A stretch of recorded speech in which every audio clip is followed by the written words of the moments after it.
नमस्कार, मैं हूं रजत अवस्थी और आप देख रहे हैं इम्पैक्ट भारत टीवी। सर्दियों का सीजन है, शुरू हो गया है और जैसा कि आपको सभी को मालूम है कि दिल्ली हो या भारत के तमाम हिस्से जहां पर इस समय सर्दी पूरी तरह से दस्तक दे चुकी है। कड़ाके की ठंड कहीं हो रही है, कहीं थोड़ा सा टेम्परेचर अभी ढील दे रहा है, लेकिन कहा जा रहा है कि आने वाले समय में भयंकर ठंडी अभी पड़ने वाली है। उसी के साथ बात कर लेते हैं कि जो एक और बारिश होने वाली है बहुत जल्द, वो है दिल्ली में चुनाव। मुख्यमंत्री कौन बनेगा आगे जाकर के, ये देखने वाला विषय है। लेकिन आप मुझे एक चीज बताओ कि क्या ये जो फ्री की रेवड़ियां ऐसे लुटाई जा रही हैं, और खासकर आम आदमी पार्टी के द्वारा जो हमेशा होता है, विवाद होता है उनकी चीजों पर, बातों पर, लेकिन उसके बावजूद जब ये सारी चीजें होती हैं, सामने आती हैं, तो आपको क्या लगता है ये जो कल्चर चला रहे हैं माननीय केजरीवाल जी, क्या ये कल्चर सही है? क्योंकि मुझे नहीं लगता ये कल्चर सही है। हर चीज में वोट लेने के लिए आप इस तरह की चीजें करोगे तो ये मेरे हिसाब से तो उचित नहीं है, और ये कल्चर बहुत ज्यादा खत्म होना चाहिए मेरे हिसाब से। तो इस तरह के जो कल्चर हैं, खुलेआम भाई साहब रिश्वत जो योजनाएं आ रही हैं, उन्हें जब आप समझोगे और देखोगे आपको पता चलेगा ये खुलेआम रिश्वत के जैसी ही है, जो पब्लिक को रिश्वत देने के साथ साथ ही उनसे वोट मांगा जा रहा है। ऐसा क्यों किया जा रहा होगा, आपको क्या लगता है? क्या ये सेवा भाव दिखता है आपको इन लोगों के अंदर? आम आदमी पार्टी, देखो ये इस पर बात करना बहुत जरूरी है।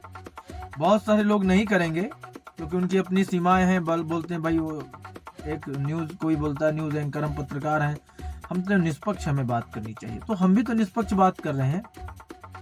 एक ही व्यक्ति इतनी सारी योजना, इतना सारा झूठ फैला दे, उन्हीं का डिपार्टमेंट बोले ऐसी तो कोई योजना आई नहीं है, भाई आवेदन करने वाले सावधान हो जाएं। तो उस स्थिति में क्या ये सवाल नहीं पैदा होता कि ये जो चीजें करी जा रही हैं उचित है या नहीं है?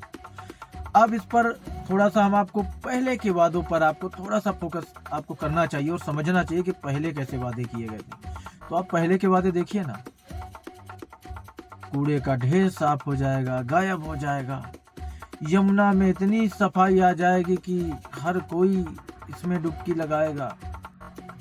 आज तक हुई यमुना साफ? नहीं हुई। ये भी एक वादा था, और एक बार का वादा नहीं है, ये 3 बार का वादा है केजरीवाल जी का। क्या? यमुना साफ करने का वो भी वादा हुआ। कितनी सारी हाई वोल्टेज ड्रामा, नौटंकी होती रही दिल्ली की राजनीति में। उसके बाद अभी जो हाल ही में हुआ, आपने देखा कि आम आदमी पार्टी के शीर्ष नेता, यहाँ तक कि वहाँ के राष्ट्रीय अध्यक्ष, मुख्यमंत्री, आप जो भी कह लो, दिल्ली के अरविंद केजरीवाल जी स्वयं जेल गए। किस चीज में गए? शराब घोटाले में। एक प्रदेश का मुख्यमंत्री जिस पर शराब घोटाले का आरोप लगे, क्या अब पब्लिक को उस पर भरोसा करना चाहिए? क्या कोर्ट ने क्लीन चिट तो मुझे जितना नॉलेज अभी तक पता जानकारी है नहीं दी है ना। तो क्या जो दिल्ली की जनता है उसे ऐसे मुख्यमंत्री पर भरोसा करना चाहिए जो जेल होकर के आया है शराब नीति के मामले में, शराब घोटाले के मामले में, जिस पर आरोप है कि उसने पब्लिक का तमाम पैसा अपने शीश महल में लगवा दिया, जहां की तस्वीरें एक समय आई थी। एक टीवी चैनल था, उसने बहुत उजागर किया।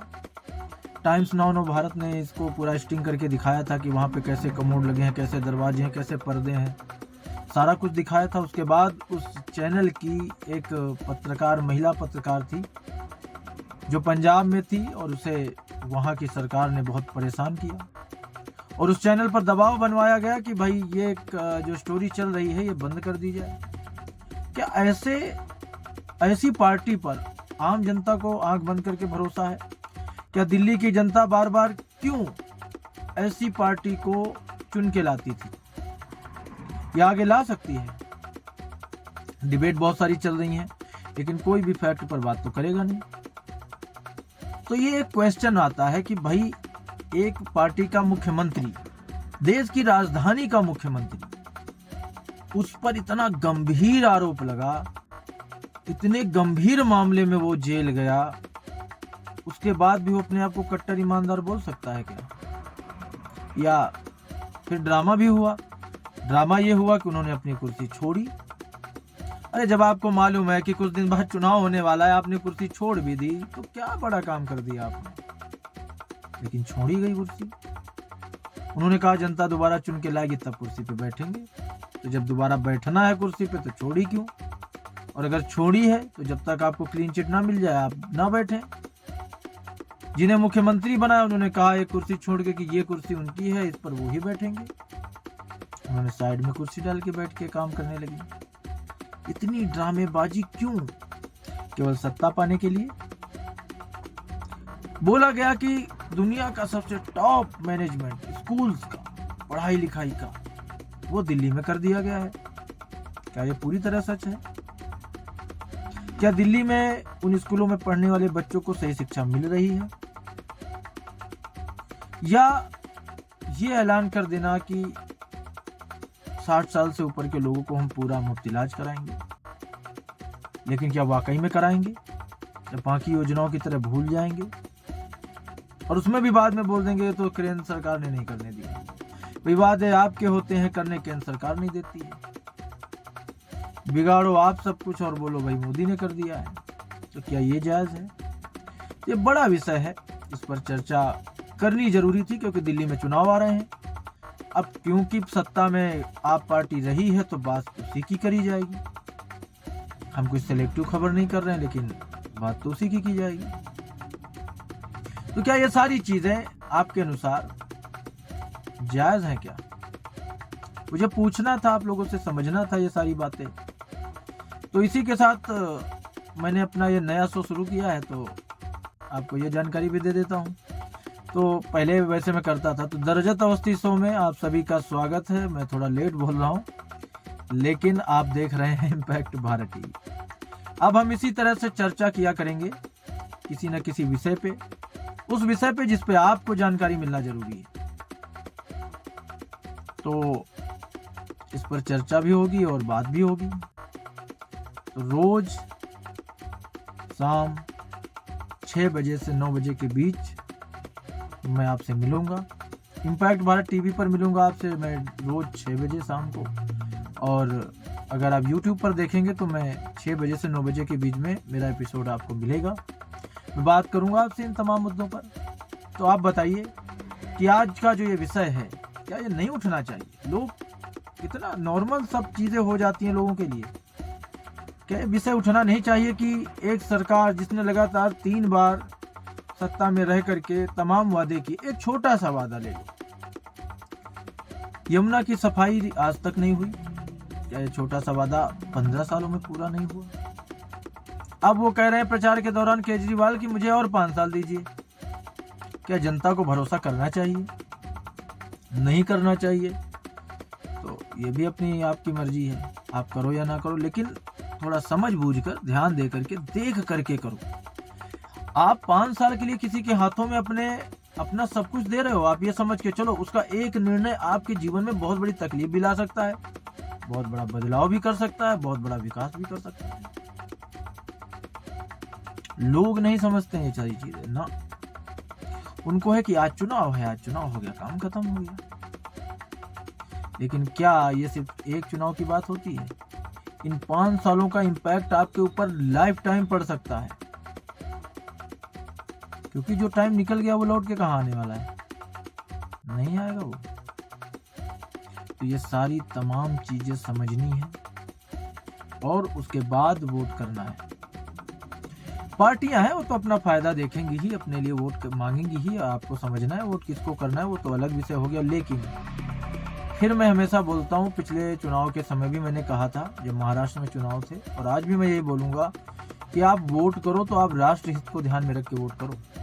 केवल व्यक्तिगत स्वार्थ देख करके, केवल व्यक्तिगत फायदा देख करके हम नहीं कर सकते, क्योंकि अगर राष्ट्र मजबूत होगा तो ही हमारे लिए कुछ अच्छा आगे होगा। 200 यूनिट बिजली कितनों की फ्री हुई है, आप घर घर जाके अगर पता करोगे ना तो आपकी आंखें खुल जाएंगी। दिल्ली में कितने लोगों को साफ पानी दिया है केजरीवाल ने, अगर आप घर घर जाके पता करोगे तो पता चल जाएगा। प्रचार के दौरान जो नेता होते हैं ना, उन्हीं घरों के सामने जाके टोटी से पानी पीते हैं जिनमें व्यवस्था कर दी जाती है सही आ रहा है, और उस घर के लोग कहीं ना कहीं उस पार्टी से जुड़े भी होते हैं। वो बुराई नहीं करते कि नेताजी नहीं पानी नहीं आ रहा था। ये ये सब दिखावे की चीजें हैं। और केजरीवाल का एक बहुत पहले का एक वीडियो आपको पता ही होगा कि एक बहुत बड़े चैनल के बहुत बड़े पत्रकार के साथ वायरल हुआ था, जहां वो बता रहे थे कि नहीं इस चीज को ऐसे मुझसे पूछना, ऐसे हो जाएगा। कैमरा ऑन था, रिकॉर्ड हो गया। तो ये कितने बड़े माया रूपी हैं ये आपको पता है ही है, बताने की जरूरत नहीं है। हाँ, वो बात अलग है कि कोई भी टीवी चैनल इस तरह के खुल के किसी नेता के बारे में नहीं बोलेगा, लेकिन हम जनता की ओर से बात करते हैं, जनता के लिए काम करते हैं, भारत के लिए काम करते हैं, राष्ट्र के लिए काम करते हैं, तो हम खुल के बोलते हैं। और आज मैं इसीलिए खुल के बोल रहा हूँ कि आप पार्टी दावा करती है, बड़े बड़े दावे करते हैं, लेकिन उन दावों में सच्चाई कितनी है। अगर आप जमीन पर उतर करके उस सच्चाई को देखोगे तो आपको समझ में आएगा कितनी सच्चाई है उनमें। क्या वाकई है सच्चाई या सिर्फ दावे हैं? अब दावों की बात की जाए तो दावे तो सभी करते हैं और बड़े बड़े दावे करते हैं, क्योंकि आज का ये खास एपिसोड मैं दिल्ली के लिए कर रहा हूं। आप ये समझो, दिल्ली वासियों के लिए कर रहा हूं, क्योंकि आपका भविष्य, इस देश का भविष्य है कहीं ना कहीं, क्योंकि राजधानी है दिल्ली हमारी। वहां पर एक मजबूत सरकार होनी चाहिए, वहां पर एक काम करने वाली सरकार होनी चाहिए। वो निर्णय आपको लेना है कि आपकी नजर में कौन वहां पर अच्छा होगा। लेकिन आप दिल्ली में केवल दिल्ली के बारे में सोच करके काम नहीं कर सकते या वोट नहीं कर सकते। दिल्ली से पूरा देश जुड़ा हुआ है और पूरे देश का हित सोच करके काम करना पड़ेगा। मेरा एक और सवाल इसी पर आता है कि भाई क्यों ऐसा हुआ कि जो आयुष्मान योजना लागू करी पीएम मोदी ने कि 70 से ऊपर के व्यक्ति का इलाज कराएंगे हम, वो योजना पश्चिम बंगाल और दिल्ली में क्यों लागू नहीं करी गई? क्यों राज्य सरकारों ने नहीं करी? जहां लोगों का फायदा है वहां पर आप राजनीति कैसे कर सकते हो? ये फैक्ट है सारे जो मैं आपको बता रहा हूं। क्यों देश के प्रधानमंत्री को सबके सामने आकर के माफी मांगनी पड़ती है कि मैं माफी चाहता हूं, कुछ लोगों का इलाज नहीं करा पाऊंगा, मदद नहीं कर पाऊंगा, आपकी तकलीफ में देखूंगा लेकिन मैं कुछ कर नहीं पाऊंगा क्योंकि कुछ लोग राजनीतिक फायदे के लिए राज्य में सपोर्ट नहीं कर रहे हैं, ये मेरी जो स्कीम है, जो मेरी योजना है वो लागू नहीं होने दे रहे हैं। उसके बाद आरोप लगते हैं दूसरों पे। ये चीजें नहीं है। क्या ऐसा होना चाहिए? अगर नहीं होना चाहिए तो आप जानो, आपको देखना पड़ेगा, आपको समझना पड़ेगा कि कौन सी पार्टी लोगों के हित में काम करती है, किसे केवल सत्ता चाहिए। और जब आप गंभीरता से चीजें सोचोगे तो आप यकीन मानो आपको समझ में आ ही जाएगा कि कौन किस नजरिए के साथ, किस भावना के साथ चुनाव में है, मैदान में है। ये बड़ा सवाल केजरीवाल सरकार और आप सरकार के आप पार्टी के लिए। एक इतनी बड़ी पार्टी जिसका मुख्यमंत्री था दिल्ली में और उस मुख्यमंत्री के साथ उसके बड़े बड़े मंत्रियों के नाम शराब घोटाले में आए। सिर्फ नाम नहीं आए, उन्हें जेल जाना पड़ा, कई दिनों तक जेल में रहना पड़ा, महीनों तक, फिर उन्हें जमानत मिली। क्लीन चिट अभी नहीं मिली है, मैं फिर बोल रहा हूँ जितना मुझे जानकारी है। तो अगर उनको रिमांड पर जेल में भेजा गया तो कोर्ट के पास कुछ ना कुछ सबूत होंगे। तो आप न्यायपालिका को भी गौर में रखो कि उसने जो किया है किसी के लिए निर्णय, वो भी माइंड में रखो।